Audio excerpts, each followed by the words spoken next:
কেউ যদি সম্পদের অনেক মালিক হয়, সে যেন এই চিন্তাই না থাকে রব আমার উপর অনেক খুশি হয়েছে বলে অনেক অডেল সম্পত্তির মালিক করেছে।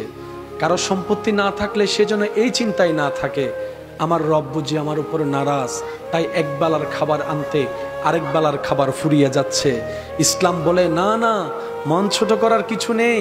রব্বুল আলামিনের হিকমতই এমন, কাউকে দিয়ে পরীক্ষা করে, কারো থেকে নিয়ে পরীক্ষা করে, কাউকে দিয়ে পরীক্ষা করে, কারো থেকে নিয়ে পরীক্ষা করে, কাউকে সন্তান দিয়ে পরীক্ষায় ফেলে রেখেছে, কারো থেকে সন্তান নিয়ে পরীক্ষায় ফেলে রেখেছে, কাউকে সম্পদ না দিয়ে পরীক্ষার রাস্তায় রেখেছে, কাউকে অডেল সম্পত্তি দিয়ে মহা পরীক্ষার মধ্যে ফেলে রেখেছে। সবাই আমরা আপন আপন জায়গায়, সবাই পরীক্ষার্থী, সবাই পরীক্ষার মধ্যেই আছি, সবাই প্রতি সেকেন্ডে পরীক্ষা দিচ্ছি। মাদ্রাসা স্কুলের পরীক্ষা বছরে 3টা অথবা 2টা ডেট, মাস, তারিখ ফাইনাল করে দিয়ে বলে দেওয়া হয় এত তারিখ থেকে এত তারিখের মধ্যে পরীক্ষা হবে, এইবারে এই তারিখে এই পরীক্ষা। আর দুনিয়ার আল্লাহর বান্দাদের জন্য 24টা ঘন্টার প্রত্যেকটা সেকেন্ডেই পরীক্ষা, প্রত্যেকটা সেকেন্ডেই পরীক্ষা, প্রত্যেকটা সেকেন্ডের মধ্যে পরীক্ষা নেওয়া হচ্ছে এক একজনকে এক একভাবে। এই দুনিয়া হচ্ছে পরীক্ষার জায়গা, আমরা সবাই পরীক্ষার্থী। রেজাল্ট বের হবে হাসরের ময়দানে রবের দরবারে। স্যার কারো বলেন না, স্যার কারো, সবাই পরীক্ষা, সবাই কি?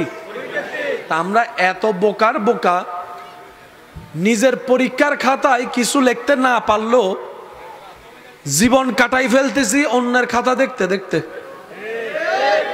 ইতের এই দোষ, ইতের এই ভুল, ইতের এই ভুল, ইতে এটা করছে, এতে ওইটা করছে, ইতে এইতে এইতে এতে কইতে কইতে পরীক্ষার টাইম, নিজের খাতায় লেখার কোনো সুযোগ। আর বুদ্ধিমানরা অন্যের লাখিসের দিকে মনোযোগ দেয় না, অন্যের খাতার দিকে মনোযোগ না দিয়ে রবের উপর সর্বোচ্চ ভরসা রেখে নবী রহমাতুল্লিল আলামিনের আদব প্রেমকে অন্তরে জায়গা দিয়ে নেক আমলের খাতায় নিজে কিছু লেখার চেষ্টা করে, কখনো ইস্তেগফার দিয়ে, কখনো জিকির দিয়ে, কখনো দান দিয়ে, কখনো সদকা দিয়ে, ফরজের পাশাপাশি সুন্নত হয়ে গোপনে গোপনে নফল ইবাদত করে নিজের আমলের খাতাটা নিজেই লিখতে থাকে, পরিপূর্ণ করতে থাকে। এই আশায় জানি আমার এমন কোনো আমল নাই যেটা আমার রবকে খুশি করতে পারে, আমি সেটা বিশ্বাস করি, স্বীকারও করি আমার আমলে সে সৌন্দর্য যোগ্যতা নাই।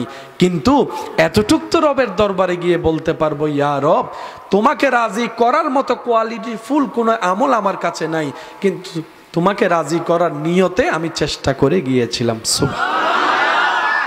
আর আপনারা ভালো করে জানেন, যে চেষ্টা করে,